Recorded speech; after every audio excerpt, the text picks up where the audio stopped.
ఎవరు స్నేహితులు అవుతారు? గొడవ పెట్టుకున్న వాళ్ళే స్నేహితులు అవుతారు. అంటే ఈయన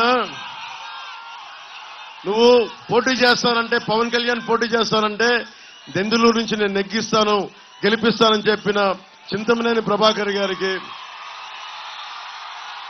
మనస్ఫూర్తిగా నా హృదయపూర్వక నమస్కారం. ఆయనతో గొడవ పెట్టుకోవడం కూడా అందంగా ఉంటుంది. నాకు ప్రేమ ఉన్న చోట గొడవ ఉంటుంది. ఏం ప్రభాకర్ గారు? మా ఇద్దరికి సామరస్యం కుదిరింది. అంటే గొడవతో స్టార్ట్ అయిన మైత్రి చాలా బలంగా ఉంటుందని చెప్తారు. గొడవతో స్టార్ట్ అయిన మైత్రి ఏమంటారు? బండి మీద ఎక్కారు, మిమ్మల్ని అడుగుతూ ఉన్నా.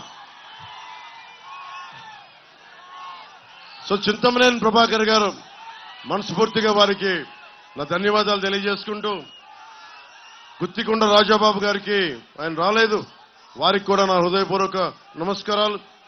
చలమలశెట్టి రమేష్ గారికి,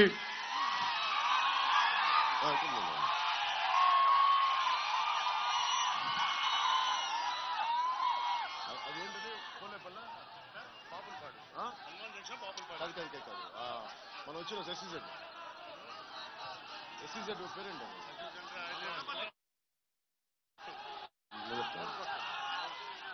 మన ఎస్సీజెడ్ కోసం మీరు రావాలి అని చెప్పి, అదే మన ఎస్సీజెడ్ కోసం, మన మల్లవల్లి ఎస్సీజెడ్ కోసం తెలంగాణ నవాబులు ఇచ్చిన భూముల్ని ఉర్దూ ఒరిజినల్ పత్రాలుండి వాళ్ళకి అన్యాయం జరిగింది. మల్లపల్లి ఎస్సీజెడ్ వల్ల మీరు రావాలి అని చెప్పి నా కోసం పనిగట్టుకుని వచ్చిన చలమలశెట్టి రమేష్ గారికి, గన్నవరం నియోజకవర్గపు సమస్యల్ని జనసేనకి ముందుండి తీసుకొచ్చిన చలమలశెట్టి రమేష్ గారికి మనస్ఫూర్తిగా నా హృదయపూర్వక నమస్కారాలు. అలాగే BJP in-charge doctor Gannavaram in-charge doctor Phani గారికి, ముద్రపోయిన వెంకటేశ్వరరావు గారికి, టీడీపీ పరిశీలకులు గన్నవరానికి, గరికిపాటి శివ గారికి, జేఎస్పీ ఎలక్షన్ కోఆర్డినేటర్ వారికి కూడా నా హృదయపూర్వక నమస్కారాలు. మనకు కావాల్సింది ముఖ్యంగా కీలకమైన మనకి విద్య, వైద్యం, ఉపాధి, సాగునీరు, తాగునీరు, లా అండ్ ఆర్డర్.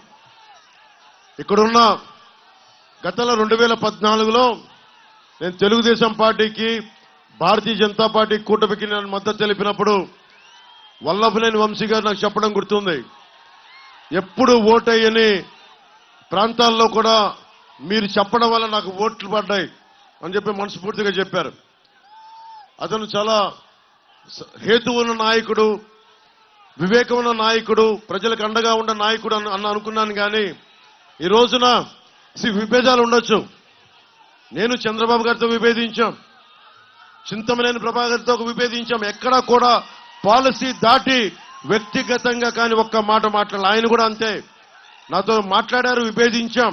రాజకీయాలు విభేదాలు ఉంటాయి, పాలసీ పరమైన అభిప్రాయ భేదాలు ఉంటాయి, మాట అనుకుంటాం. కానీ దానికి ఒక పరిమితి ఉంటుంది.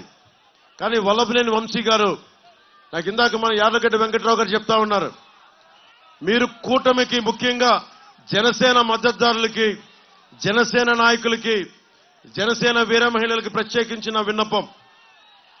వల్లభనేని వంశీ గారు చెప్తున్నది నా దృష్టికి వచ్చింది.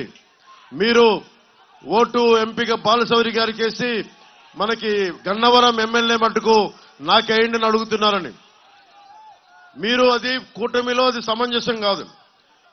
ముఖ్యంగా మనం అందరం గౌరవించే తెలుగుదేశం వ్యవస్థాపక అధ్యక్షులు స్వర్గీయ నందమూరి తారక రామారావు గారు, మీకు తెలుసు ఆయన అంటే నాకు ఎంత ఇష్టమో. ఆయన పాటలు కూడా నేను సినిమాలో పెట్టుకున్నాను. ఆడువారి మాటలకు అర్థాలు వేరులేను. ఆయన సినిమాలకి, ఆయన పాత సినిమాలకి నంత అభిమానం. అలాంటి వ్యక్తికి మహోన్నతుడానికి పుట్టిన ఆయన కుమార్తెని వల్లభనేని వంశీ గారు ఆ రోజున నాకు అసెంబ్లీలో మాట్లాడడం చాలా బాధ కలిగించింది, నిజంగా బాధ కలిగించింది. అరే, మీకు చంద్రబాబు గారితో విభేదాలు ఉండటం వేరు, లోకేష్ గారితో విభేదాలు ఉండటం వేరు, కానీ వచ్చి నిజంగా పాపం భువనేశ్వరి గారిని ఆ విధంగా కించపరిచేలా మాట్లాడటం నాకు చాలా చాలా బాధ కలిగించింది. జనసేన ఊహించుకోండి, భువనేశ్వరి గారిని అంటే నా సోదరుని అన్నట్టే. భువనేశ్వర్ గారు అన్నట్టు నా సోదరుని అన్నట్టే. ఎందుకంటే మన ఆడపడుచులకి, అక్కడున్న దూరాన ఉన్న ఆడపడుచులకి, అక్క చెల్లెళ్ళకి అందరికీ గౌరవం ఇచ్చేది జనసేన పార్టీ. నాయకులతో అభిప్రాయ భేదాలు ఉండొచ్చు, వైసీపీ నాయకులతో అభిప్రాయ భేదాలు ఉండొచ్చు, జగన్ గారితో కూడా విభేదాలు ఉన్నాయి. కానీ ఎప్పుడు కూడా వారి సతీమణిని ఎప్పుడు కించపరిచేలా మాట్లాడలేదు. తగ్గించం, అది మన సంస్కారం, మన పెద్దలు నేర్పించిన సంస్కారం. కానీ వల్లభనేనిగా వంశీ గారికి ఓటు గనుక జనసేన మద్దతుదారులు వేస్తే స్త్రీని అగౌరవపరిచిన వ్యక్తికి, ఆడవారిని అగౌరవపరిచిన వ్యక్తికి, మా సోదరుని అగౌరవపరిచిన వ్యక్తికి